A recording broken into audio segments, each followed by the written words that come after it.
Hey guys, तो कैसे हैं आप सभी का स्वागत है फिर से द अल्टीमेट डेविल किंग के एक और न्यू एपिसोड 153 में। गाइस, एपिसोड की स्टार्टिंग वहीं से होती है जहां से पिछला एपिसोड खत्म हुआ था। यहाँ पे ना लूमिंग काफ़ी ज़्यादा गुस्सा होकर लैंग से बोलती है क्योंकि डुगजिंग ना तुम्हारी आंटी से बहुत ही ज़्यादा प्यार करता है। अगर ये वॉर ना वो जीत जाता है तब तो बहुत ही सम्मान के साथ वो रिटायर लेगा, यानी कि इस्तीफा देगा। और अगर वो हार जाता है तो वो सिंपली इस्तीफा दे देगा। और जब तुम्हारी आंट मर जाएगी ना तब वो तुम्हारी आंट के साथ ही मर जाएगा। और कहती है ना कि जो तुम्हारी आंट के साथ हो रहा है ना वो तो डेस्टिनी है, लेकिन जो डोगोजिंग के साथ होगा ना वो दुर्भाग्यवश होगा। ये सुन के ना लैंग काफ़ी ज़्यादा शॉक्ड हो जाता है और फिर बोलता है ना कि अंकल डोगो और आंटी दोनों आपस में प्यार करते हैं और मरने जीने की जहाँ तक बात रही तो ये ना उनके हाथ में नहीं है, वो ये कैसे चूज कर सकते हैं। तभी लूमिंग बोलती है ना कि तुम्हारी आंट की तो दुर्भाग्यवश मौत होगी, लेकिन डोगजिंग ना उसके साथ ही मर जाएगा। तभी लैंग ना काफ़ी ज़्यादा गुस्सा हो जाता है और फिर बोलता है ना कि मेरी आंट नहीं मरने वाली है और ना ही मेरे गॉडफादर, मैं ना उनको ये अलाउ नहीं करूँगा। तभी लूमिंग ना बहुत ही खतरनाक ऑरा ना महसूस करती है, लैंग के अंदर से निकल रहा होता है। और फिर लैंग ना वहाँ से गुस्से में निकल जाता है और बोलता है ना कि मैं जा रहा हूँ पोषण की खोज में जो कि मेरी आंट को सेव करेगा और मैं ना गॉडफादर को ना वॉर में भी हेल्प करने वाला हूँ। सो आप जो ये बोल रहे हो ना और ये जो एजम्पशंस आप कर रहे हो ना उसको आप बंद कर दो। तभी लूमिंग ना चिल्ला के लैंग से बोलती है कि तुम क्या सोच रहे हो, क्या तुम डुगजिंग की हेल्प कर पाओगे, जबकि एक लेवल 7 का विश तुम्हारे लिए बहुत ही ज़्यादा टफ हो जाता है, तुम उसको हरा नहीं पाते हो और तुम डुगजिंग की हेल्प करने जा रहे हो। और तुम अपनी आंट को भी बचा पाओगे क्या? जब डुगजिंग तुम्हारी आंट को नहीं बचा पा रहा है तो तुम कैसे बचा सकते हो? तभी लैंग चिल्लाते हुए बोलते हैं कि मैं अभी भले ही नहीं कर पाऊँ, लेकिन इसका मतलब ये नहीं है कि मैं कभी भी नहीं कर पाऊँ। मैं वो सब करूँगा जो मुझे करना पड़े, जिससे कि मैं प्यार करता हूँ सेव करने के लिए। और फिर लूमिंग ना वहाँ से जाते हुए बोलती है कि मैं विश करती हूँ कि तुम्हें ना सक्सेस मिले। और फिर मन में सोचते हुए बोलती है कि कोई बात नहीं, ये वह अपनी आशा पर ना कायम रह सकता है इससे पहले कि वह महसूस करे कि यह सब खोना कैसा लगता है। उसके बाद लैंग को दिखाया जाता है जो कि मन में सोचते हुए बोलता है कि अभी अभी जो लूमिंग ने कहा वो सब अगर सच हो गया तो फिर मैं क्या करूँगा। नहीं नहीं, ऐसा नहीं हो सकता, मुझे ये सब रोकने के लिए ना बहुत ही ज़्यादा पावरफुल बनना होगा, जितना जल्दी हो सके ना उतना जल्दी। और ये ना मैं ज़रूर करूँगा अपने गॉडफादर, आंटी और मेरे लिए। और फिर मन में सोचते हुए बोलता है ना कि जो ट्रू पावर है ना वही बस मेरी डेस्टिनी और इस वर्ल्ड को ना कंट्रोल कर सकती है। उसके बाद ना गाइस सीन शिफ्ट होता है और 2 हफ्ते बाद का सीन दिखाया जाता है जहाँ पे कि ना जैन डायनेस्टी के सारे जो सोल्जर्स वगैरह रहते हैं ना सब रेडी रहते हैं वॉर के लिए। और हमें बताया जाता है ना कि सैनिक घोड़ा और सैन्य राशन तैयार करना शुरू कर दिया था जैन डायनेस्टी ने। और जो बहुत सारे अफवाहें थी जिसमें था ना कि नॉर्दर्न जिंगजैंग ना सैन्य राशन परिवहन के लिए ना 4 सैनिक को भेजा था और ह्यूमन नंबर यानी कि जो अपना अफवाह था ना उसका नंबर 1 था। जू डायनेस्टी के साथ सहयोग करने के लिए जू डायनेस्टी ने अपने अधिकांश सेना को संगठित किया और जो भी उसका राशन घोड़ा और सोल्जर्स वगैरह था सभी को भेज दिया। जैन डायनेस्टी के साथ उनकी लड़ाई ना विंटर में होने वाली थी।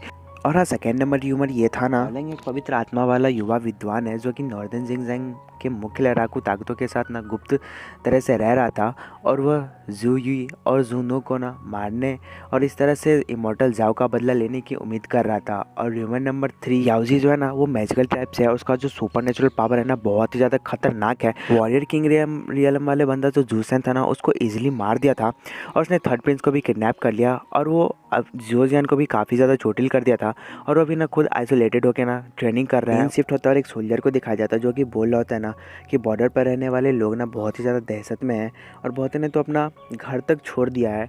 और एम्परर ने चौकियों को स्थापित करने के लिए और भागने की कोशिश करने वाले किसी भी शरणार्थी को मारने के लिए सैनिक को भेजा है, जिससे काफ़ी ज़्यादा ना आक्रोश पैदा हुआ है। और कहते हैं ना कि लोगों ने उत्पीड़न के खिलाफ ना आवाज़ उठाना शुरू कर दिया है। यहाँ तक कि योद्धा जो आमतौर पर अपने हाथ नीचे रखते थे ना वो भी छाया से बाहर निकलकर सैनिकों के खिलाफ पीछे धकेलने के लिए ना आ रहे हैं। तनाव का ना माहौल बन रहा है। तो एल्डर बोलते हैं ना कि जैन डायनेस्टी ना अंदर और बाहर से ना मुसीबतों से घिरा हुआ है। तभी ना उधर से होंगडो आती है जो कि बोलती है कि ग्रैंडपा, मैंने सारा कुछ सुन लिया है, जाओलिंग का जो इन्फॉर्मेशन वगैरह था ना वो लीक हो चुका है।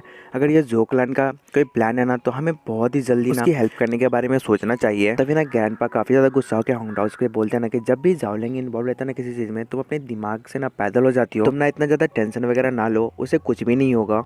और फिर ग्रैंडपा बोलते हैं ना कि मुझे जहाँ तक लग रहा है ना कि डुगजिंग ना ये सब जानबूझ के कर रहा है, वो बैठे बैठे ना कुछ बड़ा करने की कोशिश कर रहा है। तो फिर होंगडो अपने दादाजी से बोलते हैं ना कि ऐसा कैसे हो सकता है, मार्शल कैसे जाओलिंग का ना आइडेंटिटी वगैरह रिवील कर सकते हैं।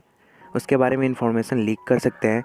तो फिर दादाजी बोलते हैं ना, मुझे यकीन है कि डुगुजिंग अपनी खुद की रणनीति के साथ आए हैं, हमें बस अपना समय बिताना है और देखना है कि नॉर्थर्न जिंगजैंग क्या विकसित करता है। अभी एक अनिश्चित स्थिति में है होंगडाओ, तुमको एरॉन और अन्य तीसरी पीढ़ी के शिष्यों के साथ ना राजधानी लौट जाना चाहिए। तो फिर होंगडाओ काफी ज्यादा चिंतित होकर बोलती है कि मैं जाओलिंग को छोड़कर चली जाऊं, ऐसा कुछ नहीं करने वाली मैं। तो फिर दादाजी काफी ज्यादा गुस्सा होकर बोलते हैं कि ये मेरा ऑर्डर है, तुम ना यहाँ से चली जाओ, नहीं तो मुझे तुम्हें ना जबरदस्ती भेजना पड़ेगा। ये सुन के ना होंगडाओ काफी ज्यादा चौंक जाती है और फिर बोलती है ना कि जाओलिंग का जो मिस्टिक सोल है ना वही कारण बनेगी कि दोनों बड़े जो राजवंश है ना उनको अपने निशाने पर लेगी और जू डायनेस्टी निश्चित रूप से ना स्वेच्छा से उसे भागने नहीं देगा और जुओ क्लैन स्पष्ट रूप से उसे निशाना बना रहे हैं। तो फिर दादाजी बोलते हैं कि लड़की, ये राजवंश के भीतर की सभी गुप्त जानकारी है, इसका खुलासा करने के गंभीर परिणाम हो सकते हैं।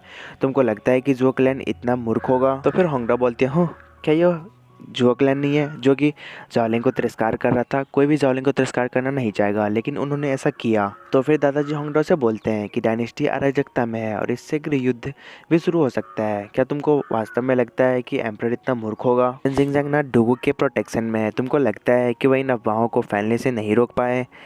तो फिर होंगडाओ बोलती है एकदम चौंकते हुए दादी से, तो क्या ऐसा हो सकता है कि डुगुजिंग ने सच में ऐसा किया हो? फिर होंगडाओ रोते हुए अपने ग्रैंडपा से बोलती है कि मुझे तो एक मौका भी नहीं मिला उसे बाय कहने का, प्लीज़ ग्रैंडपा उसे ना आप सेफ रखना। तो फिर ग्रैंडपा बोलते हैं कि ठीक है, मैं ट्राई करूँगा। उसके बाद ना गाइस सीन शिफ्ट होता है और फिर लैंग को दिखाया जाता है जो कि ना बहुत सारे बर्फीले वुल्फ यानी कि भेड़िया से लड़ रहा होता है और मन में बोलता है कि इतने सारे स्नो वुल्फ्स मुझे नए नए मारना होगा, जितनी जल्दी हो सके उतनी जल्दी, और उन सभी को ना अपने पर्पल वाइन की मदद से मार देता है। लेकिन तभी ना वहाँ एक पहाड़ पे बहुत ही बड़ा स्नोवुल्फ दिखाया जाता है जो कि चिल्ला रहा होता है। और गाइज ये एपिसोड यहीं पे ख़त्म हो जाता है। तो आपको वीडियो कैसी लगी कमेंट करके ज़रूर बताना, और हाँ गाइज चैनल को ज़रूर सब्सक्राइब कर लेना।